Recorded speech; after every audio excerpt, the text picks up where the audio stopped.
morning, everybody, or good afternoon. Rojba Shuwara. Today, I am with Ervad Kobad Zarolia. Zarolia. Zarolia. I am with him. I meet him before 3-4 months ago, I think. He's a very famous and nice guy. Is a hard worker hard about Zoroastrian community, about his religion, our religion. That's why I like to talk with him about himself, about himself, about his job, maybe about Zoroastrian religion. That's why my first question, can you tell us about yourself and who you are? Okay. I'm a Zoroastrian priest. I've been in Canada for about 52 years now, and I've been serving the community from then on. I've also been president of North American Mohammed Council, which is a council of all the priests. I've been president of Zoroastrian Society of Ontario, which is one of the organizations in the East End, and the West End we have another one where I also was a president. It is called Ontario Zoroastrian Community Foundation. We have about 7,000 Zoroastrians from India and from Iran in Canada, in Ontario, and which is one of the largest community in North America at this moment. Do you serve all these people as a priest? Yeah, mostly in Ontario, but we fly out to other places too. Like I'm going to go to, in September, I'm in British Columbia performing a wedding. Oh, wow, okay. So what is a Zoroastrian wedding like, and what are the duties of a priest there? Priests, we bless them, but also lots of fun, enjoyment, and lots of food. That's a Zoroastrian wedding.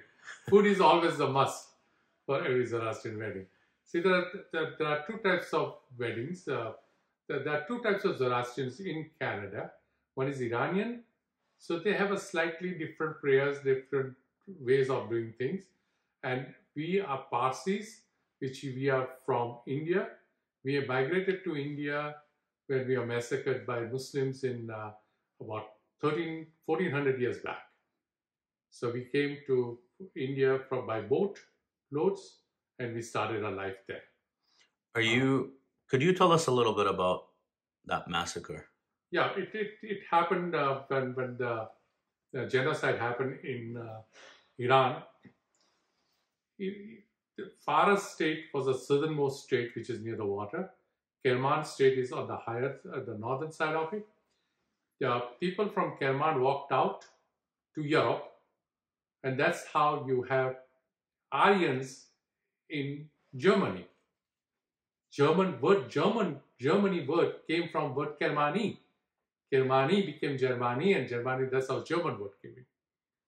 Okay, so they settled there, and these are the Aryans which came there, because there's no Aryans are from what you call Iran, Azerbaijan, this area. Kurdistan. Kurdistan, all this area was all Aryans. So they migrated there. We took boats from southern part and came to India, and we settled in India. And because we come from state of Faras, and Indians could not say properly fur, so they made it Parsi. So we became Parsi. Parsis are known all throughout.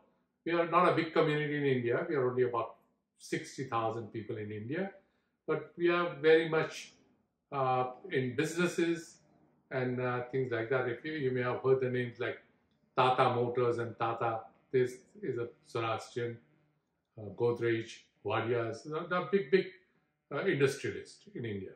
How migrated are the Zoroastrians in India as compared to the Zoroastrians in Iran? Because as we know, in Iran, Zoroastrianism is very big. Zoroastrianism is very low in Iran. Actually, Iran, people who are Zoroastrian are prosecuted at this time. In India, we are up there. People look up to Zoroastrians in India. Okay, well, thank you for that information. Yeah. Because as far as a lot of people, including myself, know that in Iran they value Zoroastrians, but on the government level, they never did. They did. Yeah, that's the problem. That's the problem. And that's like I've got a lot of Iranians coming over here. You cannot perform Navjot ceremony even there, which is your initiation of becoming a Zoroastrian in Iran. They're all coming out here, and I perform a lot of Iranians, what you call Navjot ceremony, because if they have Navjot ceremony, they are prosecuted in the villages where they are, and they are not, the businesses are looted or businesses are shut down, things like that. So everybody keeps quiet in the small villages. In Isfahan, in Kerman, like bigger spot where the more Zoroastrian, they are slightly better. I know with actually with the Indian Zoroastrian is very close to each other. I think you have like small town, you have the hospital, house, everything with together. Can you tell me about this? Yeah, like the life, Zoroastrian life in India. So Zoroastrian life in India changed. Well, we were all in what you call farming. We took up farming at that time because we came to Gujarat. Gujarat is a state there, and Gujarat state allowed us to migrate there, and we became part of it. That's why most of the Zoroastrian Parsis speak Gujarati as a language. Gujarati. We have lost our language from Iran, which was Farsi or Persian. So we lost that because 1,000 years away from there, we lost the language. But so we picked up Gujarati as a main language.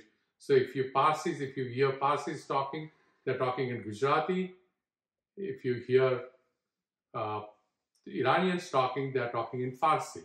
So there are two different languages and that's a main division at this moment in Zoroastrians in North America because of the language. So when you say Zoroastrians are held in high regard and looked up in India, can you open the subject to us? Yeah. In what regards? Give an example. In businesses, one of the biggest businesses in India is called Tata. Tatas. Okay, Tatas they've got 154 companies. They have which they go after. But the best part of Tata is 50% of the profit of that companies goes into charity.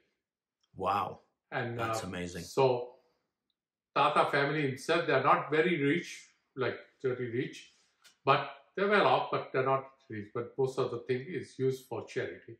They build schools, they build hospitals, they build research places. They do a lot of charity in India for last over 50 years. And they are Zoroastrians, correct? They are Zoroastrians.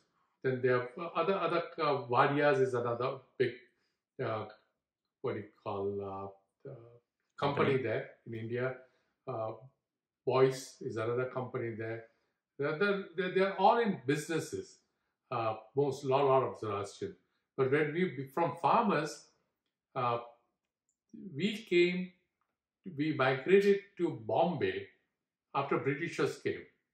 When Britishers came, we were one of the first community to speak English in India. So we became very much part of the governing British, government there. So, and we also got a lot of contracts from them. Like Wadiyas were the shipbuilders.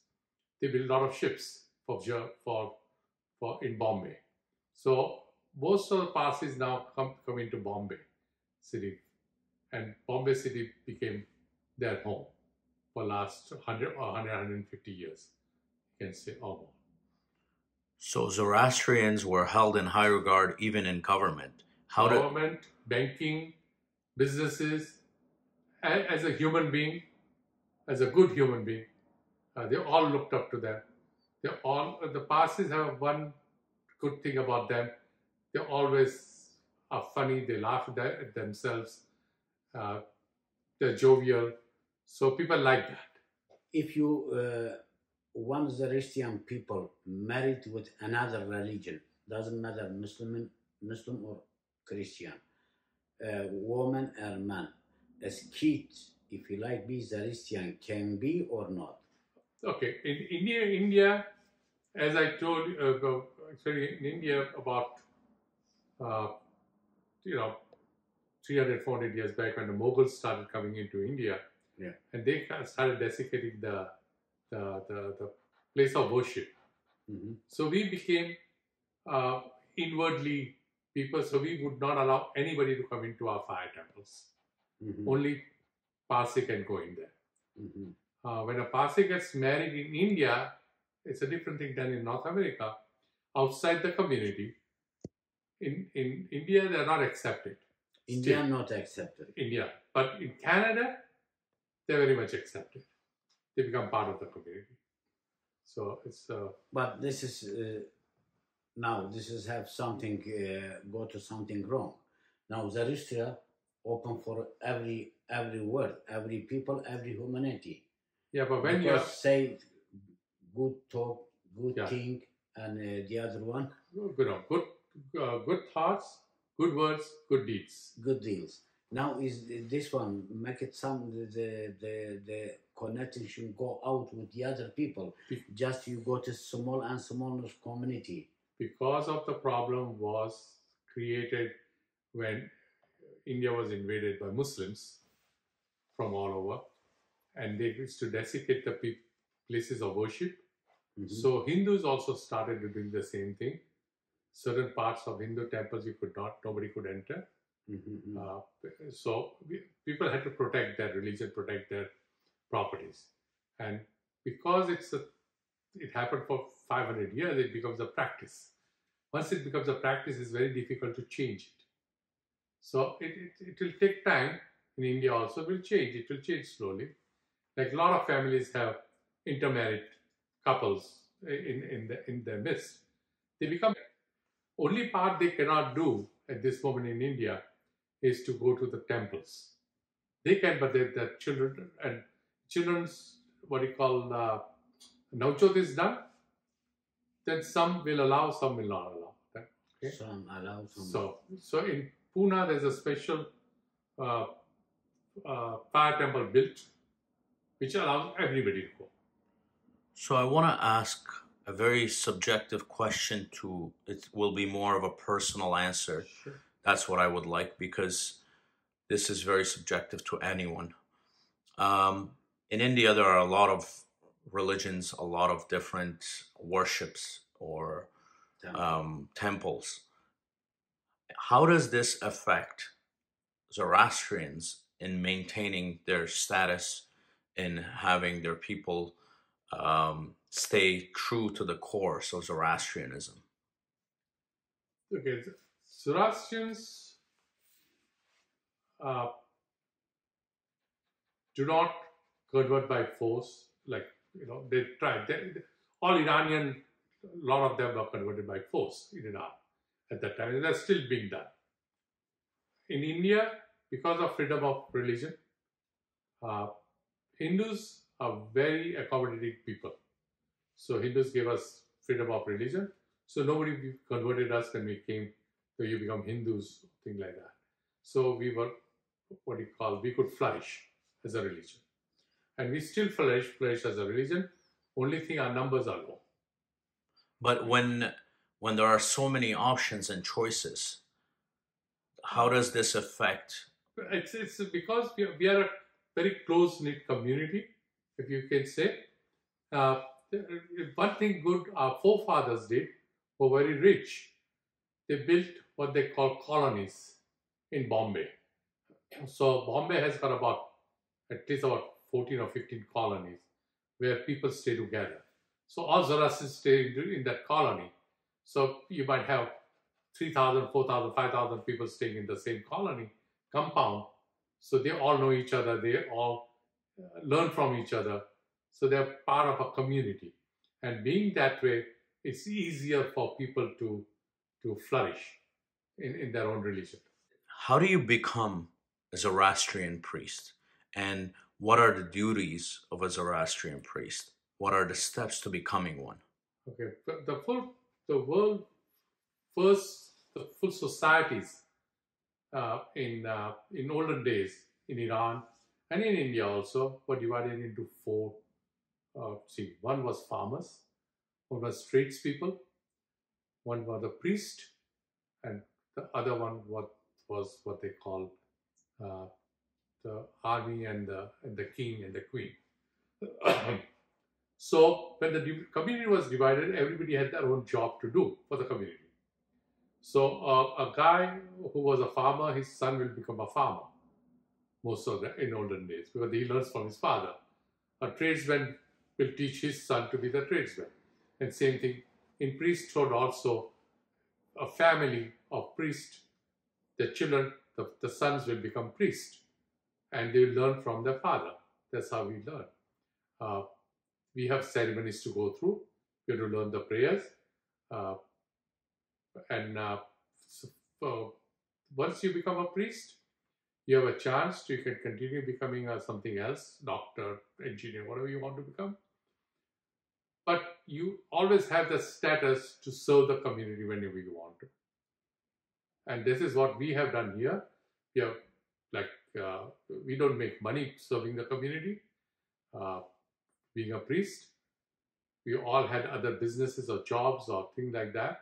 So we all flourish in that. That's how we made our life for our children and us in Canada and USA. But we always there to serve the community when they need us. So how is it being a priest in Canada any different than Iran or India? Very much. In India, they're paid priests. So they only do priestly job only. Okay. In what you call Iran, I think is also they have paid priests in the temples out. When you say paid, you mean paid by the government or by the organization? Paid by the community. Paid by the community. So in India, it's paid by the community. And also when they perform marriages, perform certain rituals for the community, they get paid for it. Here, money is not exchanged, more goodwill is exchanged in North America. Now, because of travel has become costly, so they're paying my way to go to Vancouver to do the ceremony for them. So they're paying my flight out there and the hotel, So they do that. So once you become a priest, are there stages? Are there titles to be gained? And what are these? Mainly in India, if you have a very highly educated priest not as a other thing, but in the languages of Iranian language, old Iranian languages, like what you call Avesta, Pelvi, Farsi, these languages, and they can do a lot of translations, things like that. These are learned form because they've only spent that full life learning languages and things like that. They are called dasturs. Dastur in Persian is a teacher, word dastur. So they are called dasturs. So they have a title. So my title is not a dastur because I did not take that type of education. But the people who do that in India, we have a few dasturs out there. So that's a higher level of. Otherwise, all Mohammeds or all the Erwads have the same ability to do the same thing. How many years take it for that? To become a Mohammed? Yeah. It doesn't. It's how fast you learn. We have what we call schools in India where children go in and they get both the education, regular education plus the religious education, and they might take a boy can take his oath from age 11 to 12 years old to whatever age. Like my son took his oath to become a priest at age 21. He just became a lawyer. He said, okay, let me finish this off there, otherwise I'll never do it. So that's what he did. I took my oath at age 12. Okay, so we learn, it takes about a year and a half to get trained into certain prayers and things like that. And then you take the oath. It's about 2 hour ceremony. You go through that, then you become a priest. Can anyone become a priest? No, at this moment, because first thing is, Zoroastrian priests in India are not very well off. Okay, so a lot of people will become something else, like they'll get educated into something else to make a better living and serve the community on the side if they can. A lot of people are not jumping into I want to become a priest, because it's not a big money in that. It's about service to the community. Even when, at this moment, so most of the priests you have are children of other priests. At this moment, it goes from family to family. At this moment. So the tradition is still practiced today. Pretty young. But if, let's say, I wanted to be a priest, I wanted to practice this for the rest of my life, I will not be allowed to become one? Not in India. No, because it's Canada, United States. We don't have the facility to make priests yet. We are still building temples.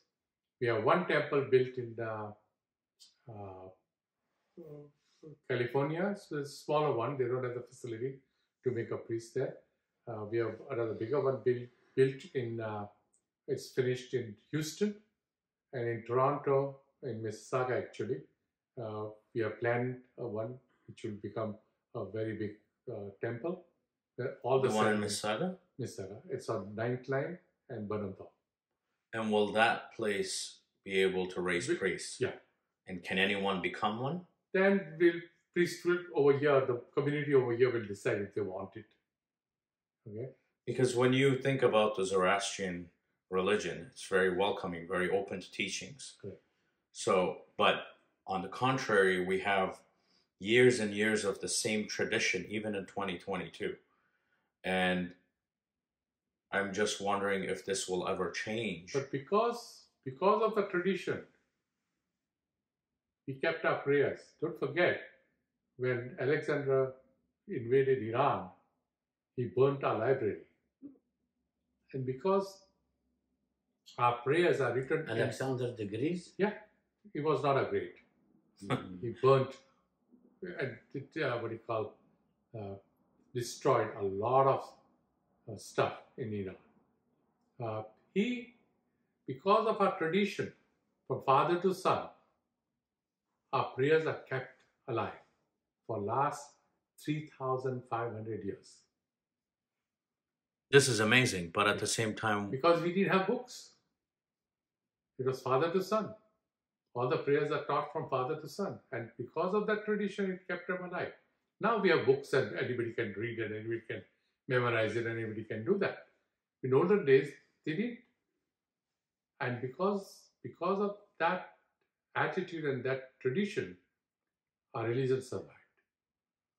But now with the new age, wouldn't it make more sense to spread our religion? It will come, but there's no need. And you see, always need, if there's a need in the community, then we make them what they call para-mobid or mobidia, and they can only perform certain ceremonies. Not all the ceremonies I can perform. So we do that. In like, give an example, for remote areas like Denver, Colorado, there's no priest there. So we have made one guy, because if there's a wedding, Navjot, or other ceremonies, they have time to invite anybody from anywhere. But there's a death, there's nobody there to pray. So we create Mobidyar, which are under the Mobid. They're lesser duties they can do, but they can do this type of duties where they have to go and bless the house or to perform a death ceremony. And the Zoroastrian community work with Kurdistan too. Yes. Erbil and places like that. Yeah. what is going here about temple, about Kurdish Zoroastrian, how to work? They have in Kurdistan. There's a fantastic lady there with a lot of guts. Her name is Avad Darya. Our Daria. Avad Darya has literally single. There are a lot of people behind her, but she fought with the government. She fought, represented in the government of Kurdistan, and got Zoroastrian religion as one of the religion of the state in Iraq. So now in Arbil and other places there, they have 6 locations where they have put small temples, and they have put one priest out there, which they train themselves. They are not following the religion exactly the same way I do, but they are following it in their own ways at this moment. We do send books to them, English books. They translate them into Kurdish, or which I've sent you one book that day. And these books are now distributed among people, so they're learning more and more about Zoroastrianism. Now, one of us will visit them. I was supposed to visit in March, but travel is very difficult at this moment, so did not. But maybe next March for the Nowruz, or before that, I will go there. A few of us might go there, and just to help them to learn more about Zoroastrianism and our ways, and they can follow the way they want to, but we'll just help them in every way we can. And that's what we are doing for last 1.5 years now. Now is I know is have many because it's our religion, it's Kurdish religion, is Zoroastrian too. Yeah. But after Muslim people coming, is the make it genocide. This genocide many it is changes Yeah. Kurdish people too. Now I know many Kurdish people is Zoroastrian or have some religion with the same religion, very close to like AZD. Now about this one, if people like make it on temple Avesta because it's have the 24,000 Avesta with Kurdish language, and Avesta language is Kurdish language too. The main first language, and Avesta is Kurdish language. That's what how you can help the people come his own religion, come his own culture.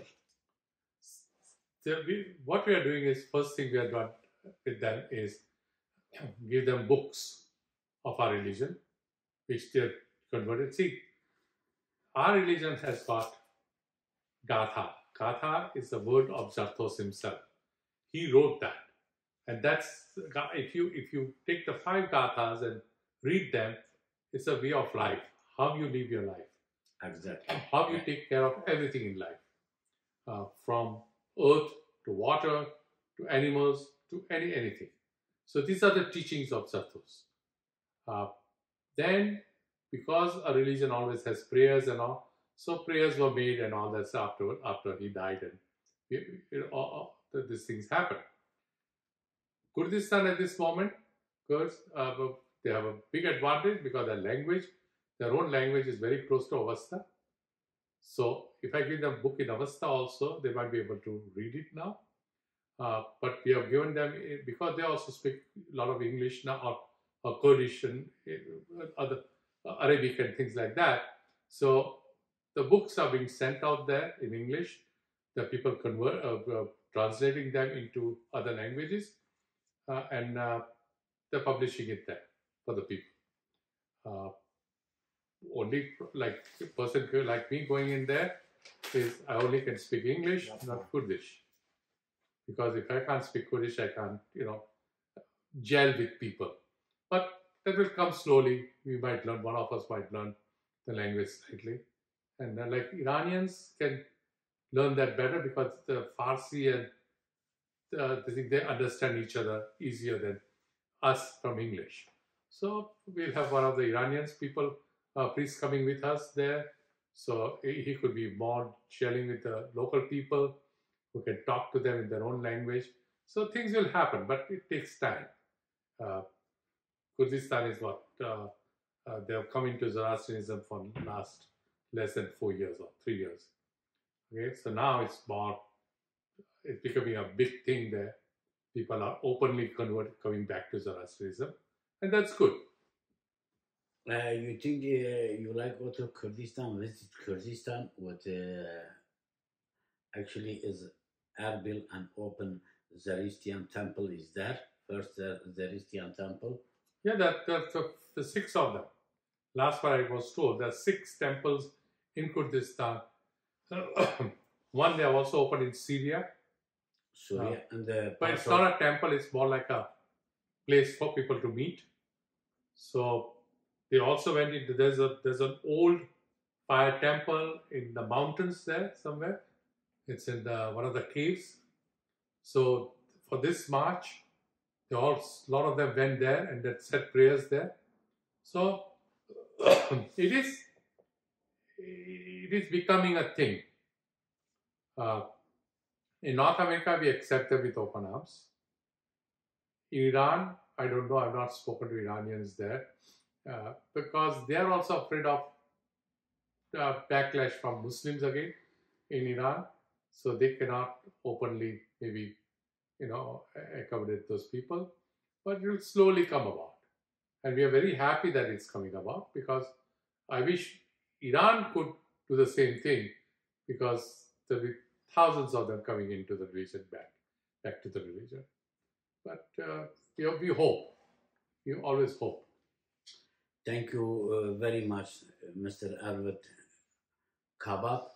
I am nice to meet you again with the front of my TV. Sure.